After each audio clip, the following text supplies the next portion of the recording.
morning and welcome to an all-new Eye of the Tiger. I'm Gigi Pagel. And I'm Kelly Kennedy. In today's show, we'll be looking at all the changes coming to RHS over the next few weeks, including changes to roar, lunch, and hall passes. We've been working on getting input from staff and actually students and looking at a lot of our data. A lot of it is attendance, a lot of it is going to be tardies, and we're actually looking at some grade data as well. And we were reviewing what roar is, what we intended it to do, and it's kind of not meeting those needs. So we wanted to make some adjustments. On Tuesday, Eye of the Tiger reported changes to roar and the regular schedule. One of the reported changes was the elimination of common areas during roar, which will be taking effect on Monday. This means students will not be allowed to go to the library, Patty Baker, or the cafeteria during roar. On Wednesday, we learned that the schedule we tweeted on Tuesday may still undergo changes. The new roar and daily schedules will not be in effect until after spring break and may change to a schedule yet to be revealed. The new schedule will be voted on by faculty next Thursday. So we're going to be doing discussions and decision making this week and next week. And then after spring break, we're going to have a different bell schedule to pilot. Tiger Talk host Carson Moore went out to talk to students about the changes to roar. Have you heard about the new potential changes to roar, including the elimination of common areas starting Monday? Yes, I have heard about it. What do you think? I don't like it. I don't like the sound of it. Why's that? Like, I need my roar. I need to learn. Like, roar is the only reason I passed all my classes this year, honestly. I think it sucks personally because roar is like the only reason I passed physics. Like when I get my work done in roar, it makes me feel more incredible, you know? So like they're just taking that away from me, and I don't like that. So it's kind of weird how they're taking away the common areas. You know, I heard that it's because a bunch of students are like walking around the campus too much, but I feel like punishing the majority for the, like the 1% is not fair. I miss the old roar. I want to go to the Patty Baker Theater, man. Kind of sad that that's going away. Like, I'm not even gonna lie. Like, I miss being with my friends. Like, because the roar's gonna be gone next week, and I'm not gonna. Hey. The staff claims that it's to take care of the issue of kids skipping and cutting class, but I don't know if the answer is to sacrifice the convenience of everyone else at the school.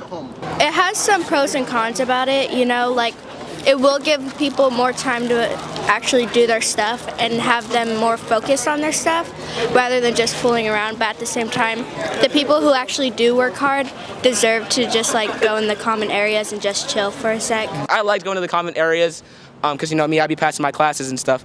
So I went to I would always go to the common areas, but now they're gone. And then they have to extend each period every time they have roar, and they're adding minutes, and it's also convoluted and it's also annoying, and it's I really wish that we could just go back to the regular schedule and keep it smooth and clean. I hate the new changes because if I want the time of not doing work to socialize, and that's one main problem I don't like, and the other things new changes sucks, especially if we don't get a vote on it. Carson, in addition to the changes to roar, both lunches will be seeing a major change. Areas such as, but not limited to, the 900s and portables will be off limits to students. This area is highlighted in red. This change is being made in an effort to reduce student roaming. Students who are in these areas will be required to have a pass from their teacher. Areas highlighted in yellow are open to students for lunch. All changes to roar and lunch will be in effect on Monday. I think they should not have boundaries on us because I feel like we're a lot different than a lot of the other schools, and I feel like one of the main things about our school is our freedom we have, and how are the clubs supposed to get to their portables, and how are people supposed to sit at lunch. There's spots that just don't make sense to be cut off, and I feel like it's just super unfair to implement it during the middle of the school year. I feel like you should at least start it in the 2023-2024 school year because it's just a big stab in the back for the seniors who like to wander around and will be cut off or get in trouble for places we can and can't be, and I just think it's not fair, and we should have more of a say. And now we go to Joseph Bianchini with sports. Good morning and welcome to this Friday's edition of EOTSN. I'm Joseph Bianchini. So far this week, Roseville sports teams have been doing extremely well. Wednesday night, Boys Lacrosse stayed undefeated and moved to 5-0 with an 8-3 win over Christian Brothers. On Wednesday, Swim also caught itself a win in its meet versus Intercom in Yuba City. Boys Volleyball is on a mini winning streak right now after its win against Grant on Tuesday and a win against Yuba City yesterday. And finally, baseball took Game 1 of their series over Yuba City in a strong 8-1 effort, headlined by a complete game from starting pitcher Dylan Schmidt and this 2-run bomb from Parker Hellickson.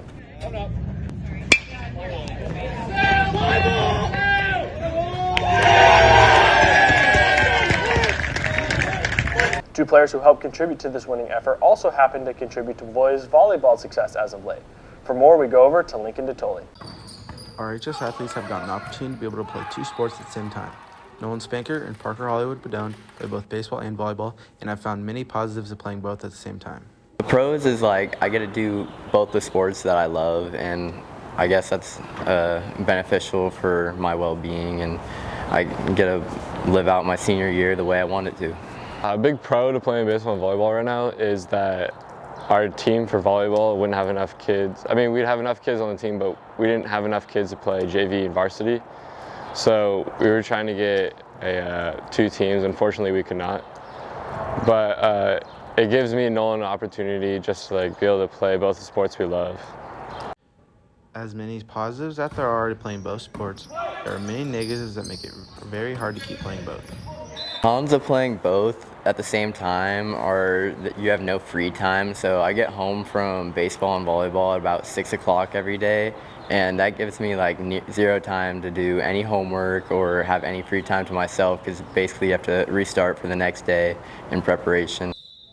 The biggest negative to playing two sports at the same time is when the schedules conflict and you're forced to miss one sport over the other. The negative is we can't play both at the same time every single game. There's a lot of volleyball games that we unfortunately have to miss, and we can't get to a ton of the practices. And that's all on your home for Roseville High School sports, top plays, breakdowns, and more. Eye of the Tiger Sports Network, EOTSN. And now we go over to entertainment. Thanks, Joseph. Counter-Strike 2 has been finally confirmed to release in this summer of this year. The sequel will include upgraded graphics, new maps, and other small changes according to Valve. Every single system and every piece of content will be changed. Most notably so far, smoke grenades have been changed so that everyone will see the same smoke, and for more advanced players, this means it should mean no more one-way smokes. You'll also be able to carve through and see through it. The new game also brings improved tick rates, which will make for smoother gameplay. All maps are also being reworked. In other entertainment news, another sequel, Good Burger 2, has been announced. This is a strange movie, seeing as no one was really asking for this, and there's not really much to build on, but it's a classic movie, so I guess there's at least something exciting to it. And finally, the remake of Resident Evil 4 came out. It is excellent.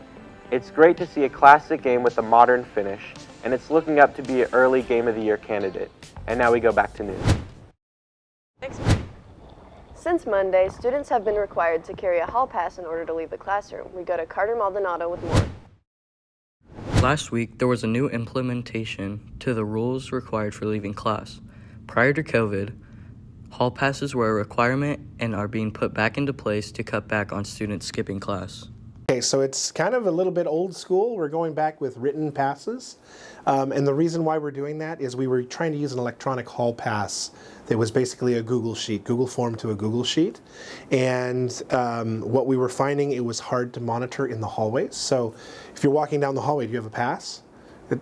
We'd have to go to our Google sheet and look it up. Now what we can do is, hey, do you have a pass? You can pull it out and I can check who signed it, what time. And it's very simple for us to monitor. According to some teachers, this new addition has made it easier for staff to make sure students aren't skipping class, but some students believe the teachers having to fill out the passes take too much time away from learning. Personally, I don't really like them. They take a couple of minutes to fill out, especially with Miss O. I don't like them because when I need to go to the bathroom, I need to go. I don't want to take a minute just to fill out a pass. Makes me might pee my pants or something. While in some classes it takes too much time to fill out the passes, math teacher Doug Ash has found a way for the passes not to be a disruption to the flow of the class. Really hasn't been much of an inconvenience really at all. I have the kids actually fill it out on their way out when they ask me to use the bathroom or go to the office or whatever, and then I just sign it before they leave, and then when they come back they just toss it away, no big deal. Richter believes the passes are working the way he intended and believes they will continue to use them in the future. It's been working very well so far, and what we're going to do is see over the long term of the rest of this quarter what that looks like, and it probably will be something we do from here on out. Thanks, Carter. That's it for us today on Eye of the Tiger. And remember, we're always on eyethetigernews.com. See you next time.